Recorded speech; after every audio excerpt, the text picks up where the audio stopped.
સૂર્યાફાટ રુદન કરી રહેલા આ વેપારીની દુકાન સુરતની શિવશક્તિ ટેક્સટાઇલ માર્કેટમાં બળીને ખાક થઈ ગઈ। દુકાનમાં રહેલું લાખો રૂપિયાનું કાપડ બળીને ખાક થઈ ગયાની આશંકા છે। આવા એક નહીં પણ સેંકડો વેપારીઓની રોજીરોટી ખાક થઈ ગઈ છે।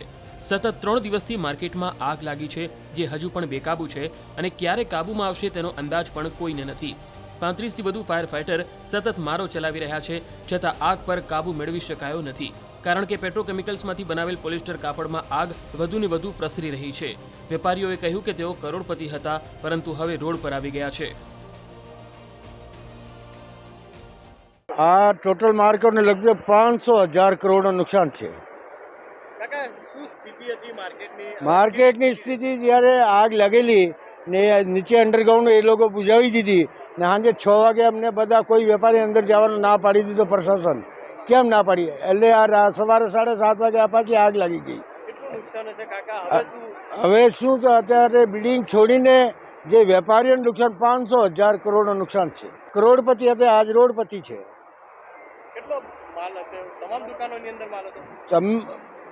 અત્યારે સિઝનને બધું સિઝન છે એટલે બધું લોકો રેડી કરીને મૂકેલો હતો ભાઈ આપણી સિઝન થાય આ હિસાબે માલ મોટી સંख्या में स्टॉक હતો એનો अंदाज नहीं लगाई सकता। नुकसान का कोई अंदाज नहीं है। काफ़ी व्यापारी रोड पर आ गए हैं और नुकसान का अंदाज कुछ भी नहीं लग सकता, क्योंकि जब तक फायर वाले अंदर नहीं जाने देवे किसी को, किसकी दुकान जली है किसकी दुकान नहीं जली है, कि अभी सब लग रहा है कि भाई ये जल गई। हकीकत में क्या है वो भी कुछ भी नहीं बोल सकते अपन।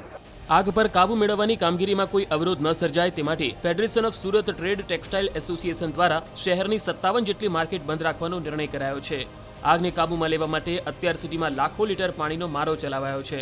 કલેક્ટર, મનપા કમિશનર તથા પોલીસ કમિશનર પણ ઘટના સ્થળે પહોંચીને સ્થિતિ પર નજર રાખી રહ્યા છે। સૌથી વધારે કાપડ આ માર્કેટમાં જે કાપડ તમામ પોલિસ્ટર કાપડ જે પેટ્રોલિયમ પેદાશમાંથી બનતું હોય છે, કાપડ ઉપર જે પ્રમાણે રંગ થતો હોય છે, ડાઇક થતું હોય છે, તેની અંદર પણ પેટ્રોલિયમ પેદાશ વપરાતી હોય છે। એટલે કે સૌથી વધારે અત્યંત જ્વલનશીલમાં આ કપડું આવતું હોય છે। ત્યારે આગ રાત્રે 12 વાગે પણ યથાવત જોવા મળી રહી છે। ત્યારે માર્કેટની ચારે તરફથી હાઇડ્રોલિક પ્લેટફોર્મની મદદથી હવે પાણીનો મારો કરવામાં આવી રહ્યો છે। કહી શકાય છે આંખમાં સતત બળતરા અને જે ધુમાડા છે તેને લઈને શ્વાસ લેવામાં તકલીફ પડી રહી છે, ગળામાં બોલવામાં તકલીફ પડી રહી છે। એટલો ધુમાડો હજુ પણ યથાવત છે અને દ્રશ્ય જ ઘણું બધું કહી જાય છે। આ તો એક બાજુ પ્લેટફોર્મ છે, ત્યારે બીજી બાજુના દ્રશ્ય બતાવવા માંગીશ કે બીજી બાજુ પણ આગ હોવાને લઈને ફાયરના જે ગાડી છે, ગાડી પર ઊભા રહીને જવાનો દ્વારા સતત પાણીનો મારો કરી આગને કાબૂમાં લેવાનો પ્રયાસ કરે છે। કહી શકાય કે આ એ જ જગ્યા છે કે જ્યાં વહેલી સવારે આગ ભભૂકી હતી। આ તમામ જગ્યા પર આગ પર નિયંત્રણ આવી ગયા બાદ ફાયર ધીરે ધીરે આગળ વધી રહ્યું હતું, પણ શાંત થતાની સાથે જ ફરી આ તમામ જગ્યા પર આગ ભભૂકી છે અને જોઈ શકાય છે કે આગની જ્વાળાઓ મોટા પ્રમાણમાં છે। એટલે કે આખો દિવસ દરમિયાન કરોડો લીટર પાણીનો મારો કર્યા બાદ ફાયર વિભાગના હાઇડ્રોલિક પ્લેટફોર્મ અલગ અલગ જગ્યા પરથી પાણીનો મારો કરી અને જે પ્રકારે આગને કાબૂ મેળવવાનો પ્રયાસ કરી રહ્યા છે। આ એક પ્લેટફોર્મ છે। પાછળના દ્રશ્યોમાં જોઈ શકો છો કે 2 પ્લેટફોર્મ બીજા દેખાઈ રહ્યા છે। તમામ જગ્યાએથી પાણીનો મારો કરી આગ પર કંટ્રોલ કરવાનો પ્રયાસ કરવા છતાંય 26 કલાક બાદ આગ કાબૂમાં નથી આવી, કારણ કે આ માર્કેટને જ્યારે એનઓસી આપવામાં આવી ત્યારે પાર્કિંગમાં બેઝમેન્ટમાં દુકાનો છે અને ઉપર જે પ્રકારે છાપરાના શેડ બનાવવામાં આવ્યા છે, તમામ જગ્યા ગેરકાયદેસર છે અને પાણી જવાની કોઈ જગ્યા નથી, જેને લઈને ફાયરને ખૂબ જ મુશ્કેલ પડી છે। 40 લાખ લીટર જેટલું પાણીનો ઉપયોગ કરી લેવામાં આવ્યો છે। 26 કલાક બાદ આગ કાબૂમાં નથી આવી। કહી શકાય કે આ માર્કેટમાં 500 કરોડનું કપડું બળીને ખાક થઈ ગયું છે।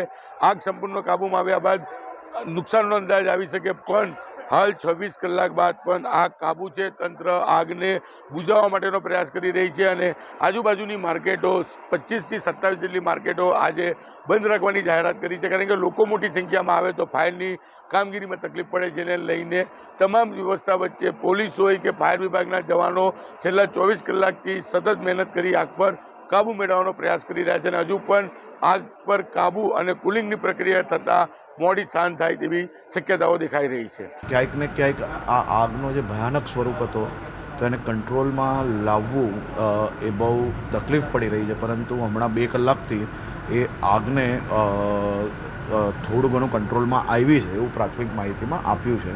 મુખ્યમંત્રીશ્રીએ બી રિપોર્ટ માંગેલા હતા સૌ અધિકારીઓને અને આજુબાજુની જે કંઈ બીજી વ્યવસ્થા હોય તે બી, પરંતુ જેટલી જગ્યા ત્યાં ફાયરની ટીમ ઊભી રહી શકે એટલી જગ્યાઓ પૂરતી બંબાઓ અને બીજી જે કંઈ વ્યવસ્થાઓ છે એ કરી લેવામાં આવેલી હતી.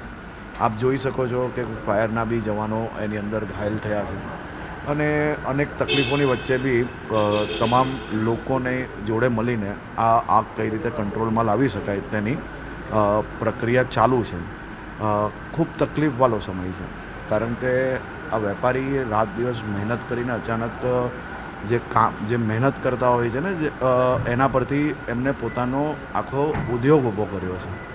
એમાં અચાનક રાતોરાત આ તકલીફ આવી જાય, એ તકલીફ સહેવાની બહુ તકલીફ છે. એટલે કંઈક ને કંઈક એ લોકોને બી ખૂબ મોટી તકલીફ પડી રહી છે, પણ એમને કઈ રીતે સહયોગી થઈ શકાય તે માટે રાજ્ય સરકાર કામગીરી કરી રહી છે.